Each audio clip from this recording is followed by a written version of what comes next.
Hello everyone, hope you all are well. Welcome back to my channel Boost Up Your Score. देखो आपके exams आने वाले हैं, इस वजह से मैंने एक सीरीज स्टार्ट की है टू बूस्ट योर स्कोर। और यहाँ पर हम इम्पोर्टेंट क्वेश्चंस डिस्कस करें, ठीक है। जो ये क्वेश्चंस हैं उनकी जो उम्मीद है वो तकरीबन 5 मार्क्स से 3 मार्क्स में आने वाली है, ठीक। तो अब यहाँ से हम एक स्टार्ट कर रहे हैं। ये जो वीडियोस है ना बेटा, आपको ऑल्टरनेट डेज पे मिलेंगी, ना कि डेली, ठीक है। जैसे एक मैंने परसों डाली थी, एक मैं आज ये आपके लिए वीडियो डाल रही हूँ। और आपसे ये है कि आपको अगर वीडियो अच्छी लग रही है तो आप दूसरों से शेयर भी किया करो और काइंडली सब्सक्राइब माई चैनल। चलो बिना टाइम वेस्ट किए आज का टॉपिक स्टार्ट करते हैं। मोस्ट इम्पॉर्टेंट टॉपिक है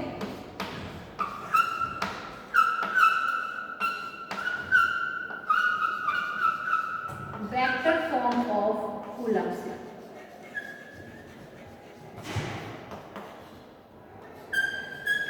अगर आपको कोई भी प्रॉब्लम है, कोई डाउट है तो आप कमेंट बॉक्स में पूछ सकते हैं। Vector form of Coulomb's. देखिए, अब हम वेक्टर फॉर्म पढ़ रहे हैं कूलम्ब्स का। मैं आपको सारी चीज लिख के दिखाऊंगी आपको कैसे क्वेश्चन अटेम्प्ट करना है। Consider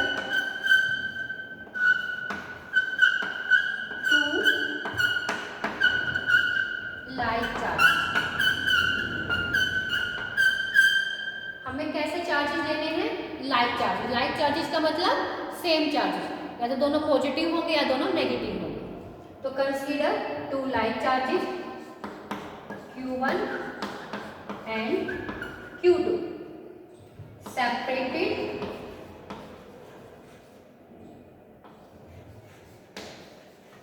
by a distance r।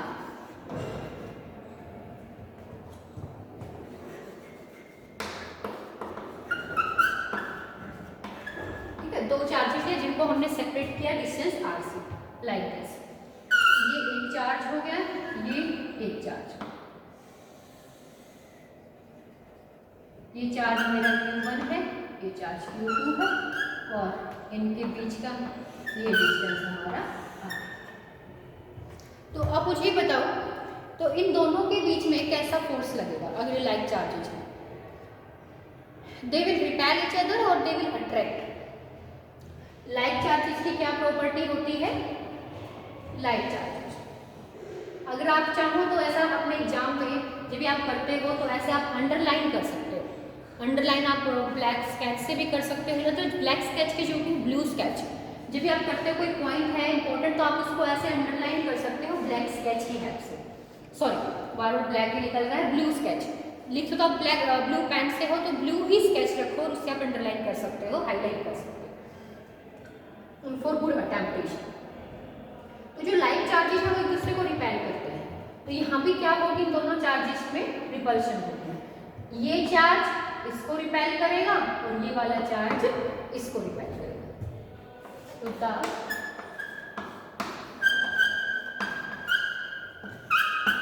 Force of repulsion between charges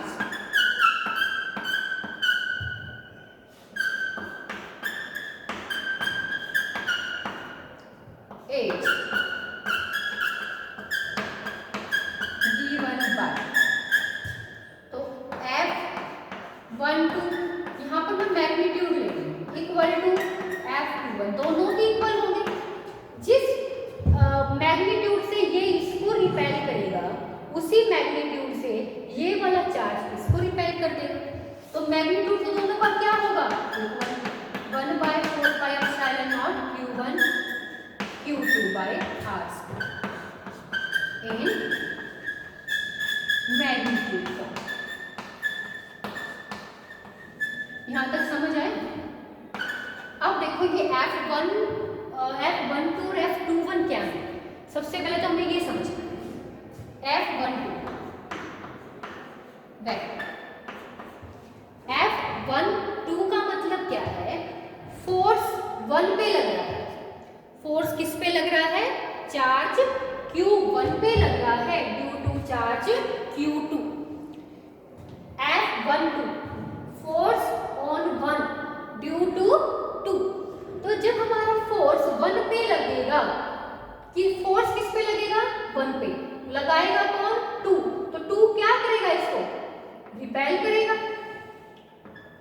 क्या करेगा, उसको रिपेल करेगा। तो मेरे फोर्स की डायरेक्शन ये आ गई।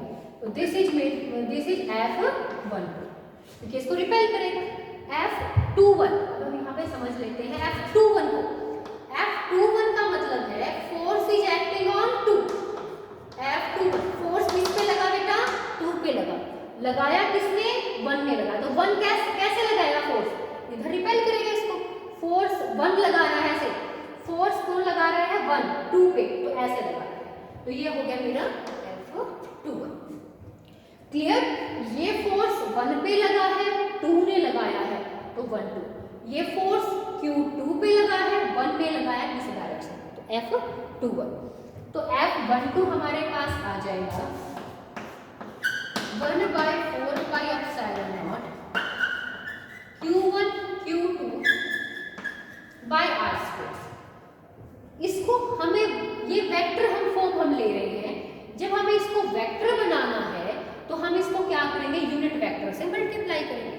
अब क्या है हमारा यूनिट वेक्टर, देखो डिस्टेंस Q1 और Q2 के बीच का जो हमारा डिस्टेंस है वो तो है हमारे पास r।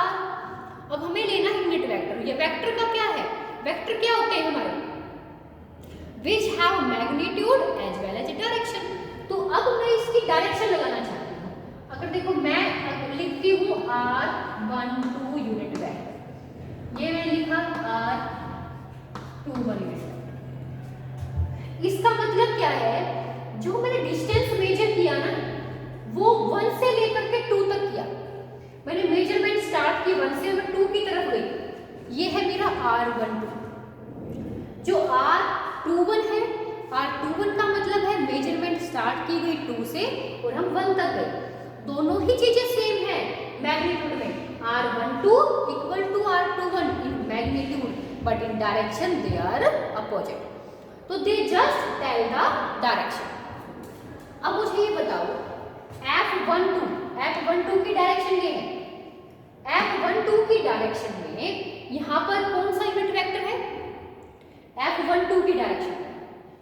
F12 इस डायरेक्शन में यूनिट वेक्टर हमारा कौन सा यूनिट वेक्टर है, R21 या R12। देखो देखो ये डायरेक्शन F12 की और यही डायरेक्शन R21 की। तो हमारे F12 की डायरेक्शन में है R21 यूनिट वेक्टर। तो यहाँ पर हम ये सारी चीजें स्पेसिफाई करेंगे जो भी हमने यहाँ पर लिखा। तो हम लिखेंगे ये F12 किसको रिप्रेजेंट कर रहा है, force on charge Q1 due to Q2। और हमने यूज किया R21 यूनिट वेक्टर। ये क्या है, distance between charges from Q1 to Q2, Q1 से Q2 तक, Q1 to Q2। Similarly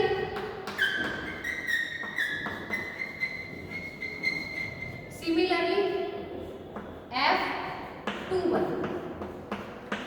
1/4πε0 Q1 Q2 bye r²। अब देखो F21 की डायरेक्शन में कौन सा है, ये है मेरे F21 की डायरेक्शन। तो इस डायरेक्शन में कौन सा यूनिट वेक्टर है, R1। ठीक है, तो यहाँ पर हमें ऐसे ही शो करना है F21 को। Force on charge Q2 due to Q1, Q2 से Q1 का यहाँ पर आ जाएगा Q2। Force on charge Q2 due to Q1 और R12 डिस्टेंस है कहां से कहां तक का, Q2 टू Q1। समझे कि लिखना आपको ऐसे ही है, force on charge Q2 due to Q1, distance between charges from Q2 to Q1। तो ये आपने यहाँ पर एक्सप्लेन कर दिया। अब देखो मैंने अभी आपको बताया ये R12 और R21, ये दोनों ही जो डिस्टेंसेज है वो Q1 और Q2 के बीच में है। क्या वो चेंज हो जाएंगे? Q1 से Q2 तो चाहे मैं यहाँ से मेजरमेंट स्टार्ट करूँ या वहाँ से करूँ, डिस्टेंस तो सेम रहेगा। बट यहाँ पर इनका मैग्नीट्यूड तो सेम है, बट डायरेक्शन क्या है हमारी? अपोजिट। तो यहाँ पर हम क्या लिखेंगे कि R12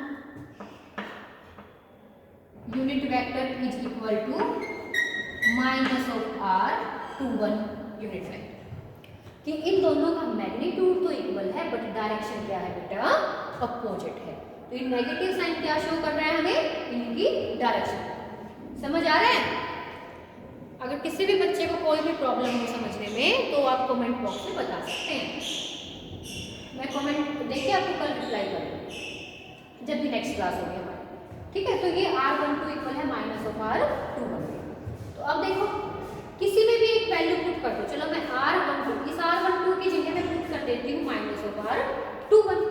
इनको इक्वेशन दे देते हैं, ये इक्वेशन 1, ये इक्वेशन 2 और ये इक्वेशन 3।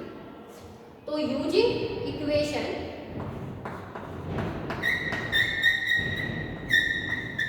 इक्वेशन 3 इन इक्वेशन 2, 3 का यूज 2 में कर लेते हैं। तो F21 vector is equal to 1/4 pi epsilon nought Q1 Q2 by R square और R12 की जगह क्या आएगा? Minus R21। तो माइनस तो मैंने आगे ले लिया, मैं आगे ले लेती इस माइनस को ले लिया और यहाँ पर क्या आ जाएगा? R21। ठीक है? अब ये बताओ ये क्या बन गया? देखो क्या ये इसके इक्वल नहीं है? सेम। देखो दोनों चीजें इक्वल हैं या नहीं है?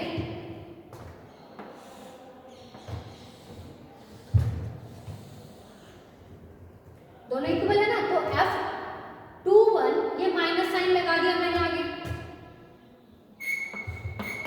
F21 equal to minus of, ये माइनस लगाया और ये किसके इक्वल है? पूरा का पूरा F12 माइनस ऑफ F12। तो ये है हमारे पास वेक्टर कि जो F21 है वो माइनस ऑफ F12 के इक्वल है। तो कई बार बोल देते हैं इसके साथ साथ क्वेश्चन को वेक्टर फॉर्म निकालने के साथ साथ कि what is the importance of this vector form, कि इम्पोर्टेंस क्या है इस वेक्टर फॉर्म की।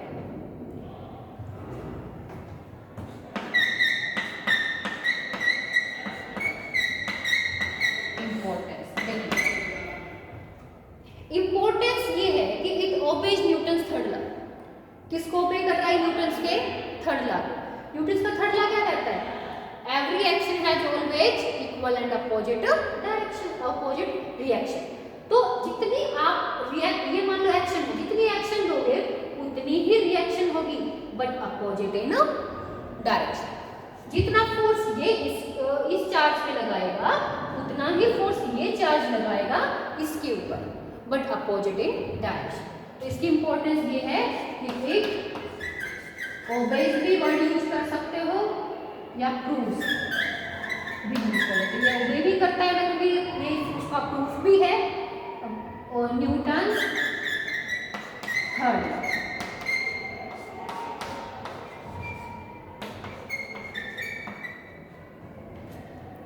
Clear? So this is the importance of vector form of Coulomb's law.